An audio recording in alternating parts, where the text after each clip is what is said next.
thousands of feet below the ocean.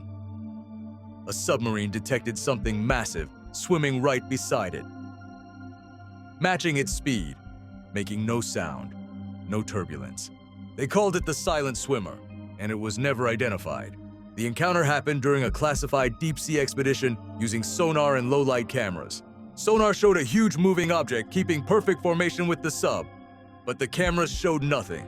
Some scientists believe it was a stealth deep-sea predator.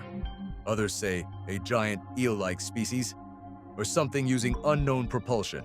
The object followed the submarine for over 40 minutes, then suddenly accelerated and vanished into the abyss.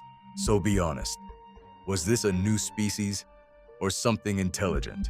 If something that silent lives in the deep ocean, should humans even be down there? Comment yes or no